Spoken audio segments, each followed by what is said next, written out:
Hello everyone, it's Susan with Furry Feline Monsters of Mass Destruction. Here for another story in our continuing series, Something Else,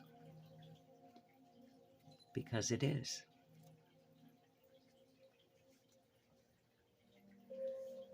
We're reading from Angel Cats,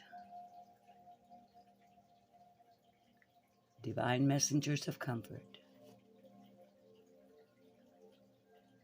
by Alan and Linda Anderson. Copyright 2004. We're in Chapter 2, page 51.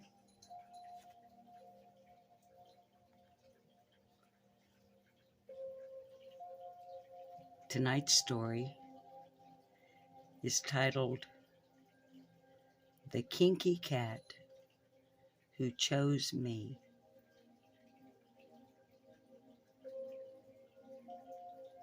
Its contributor is Grace Ann Makiolek, Milwaukee, Wisconsin.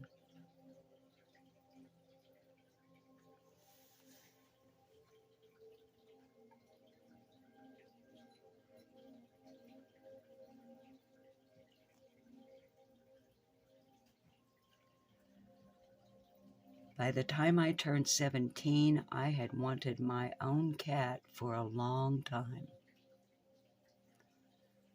Finally, I managed to wear down my parents' resistance. We went to the Humane Society and headed into the drab, depressing rooms full of cages. Cats and kittens were all around, mewing and sleeping and vying for attention. Of course, I wanted to take them all home.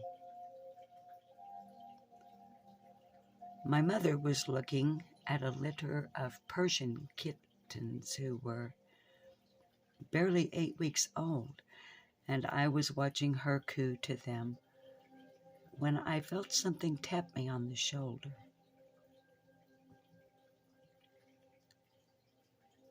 I turned to find a scrawny little tabby cat who appeared to be about 4 months old, reaching his paw out of the cage. He was all big head and feet. When I looked at him, he gave a lusty meow and pawed at me again. I fell instantly and deeply in love. I said to my mother, "I want this homely kitty with the big head."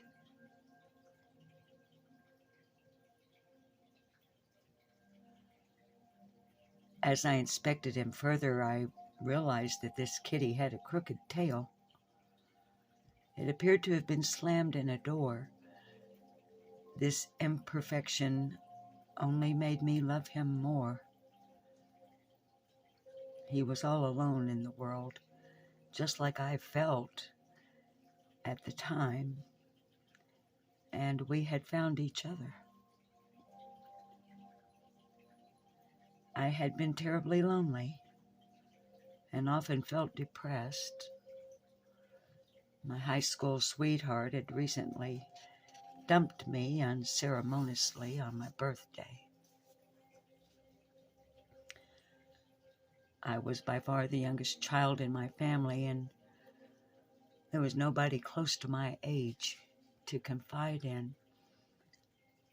I hurried to find an attendant to get Kinky, as I had already named him, out of that horrible cage. I could hardly wait to hold him in my arms. Mom protested loudly about how homely and goofy the kitten looked, but I could not be swayed. By touching my shoulder, Kinky had chosen me. How could I refuse the honor? When I took Kinky out of the cage and handed him to Mom, he crawled up on her chest and licked her cheek. Obviously, he had chosen her too. She turned to me and said, "Oh, all right." From that moment on, I had my very own little fur baby to love.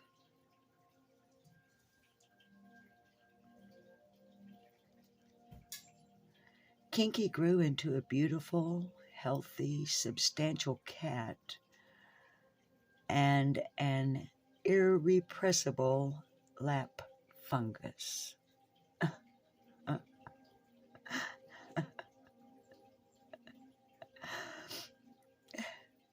He and I shared our lives through 10 years of my ups and downs.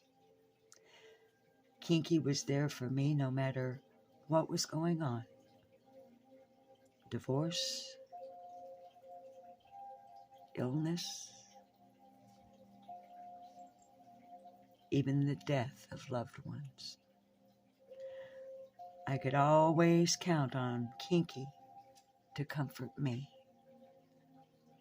My lap was never empty, and whenever I curled up in a ball on my bed to cry, Kinky cuddled under my chin and let me soak his stripes with my tears.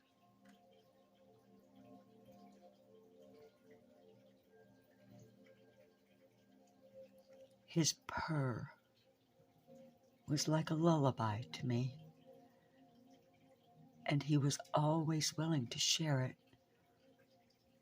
It never mattered to him when I gained weight or if I had to start my adult life all over by moving into a tiny apartment after owning a lovely home. As long as we were together, Kinky was happy. And that, in turn, made me happy.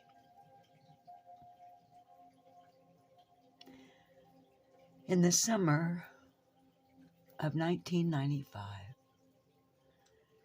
Kinky started slowly but steadily losing weight and having trouble keeping his meals down. When I took him to the vet for diagnosis, a tumor was discovered in his stomach.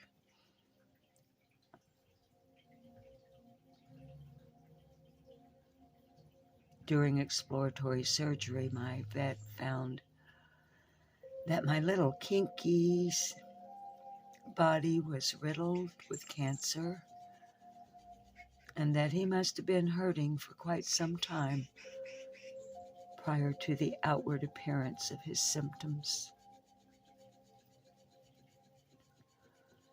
Based on what the vet found, I gave my consent for Kinky to be sent to the Rainbow Bridge on September 26th, 1995, without awakening him from surgery. The Rainbow Bridge is the legendary place where our beloved pets are said to go after death, and to someday be reunited with us. When we arrive there, we will cross the Rainbow Bridge together and never be parted again.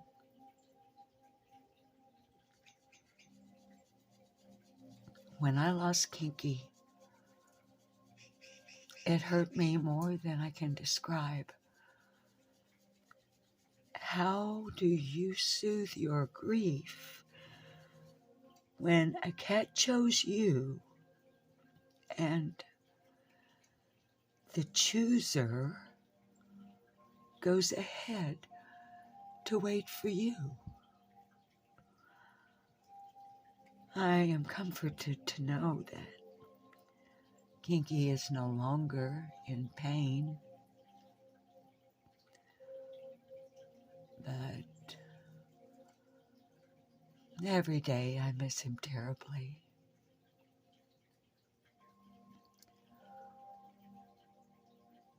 When I leave this world for the next,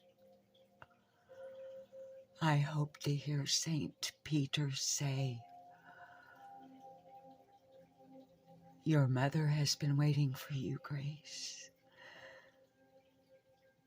and she's holding a tabby cat with a crooked tail."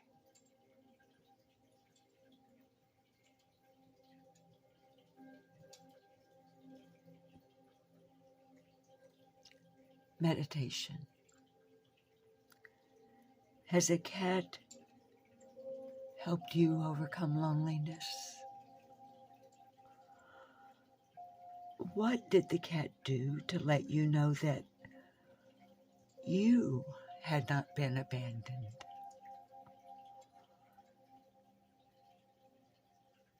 How could you give this reassurance to someone else?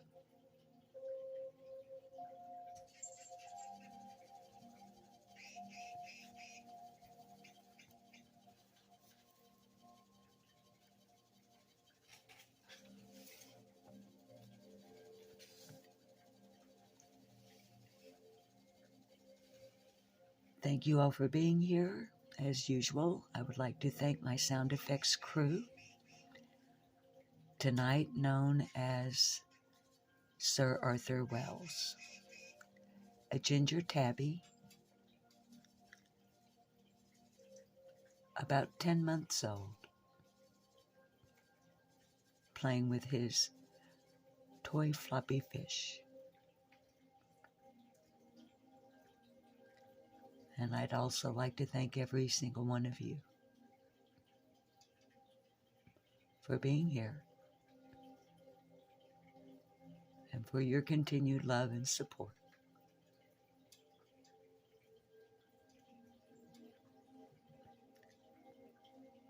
This has been Susan with Furry Feline Monsters of Mass Destruction.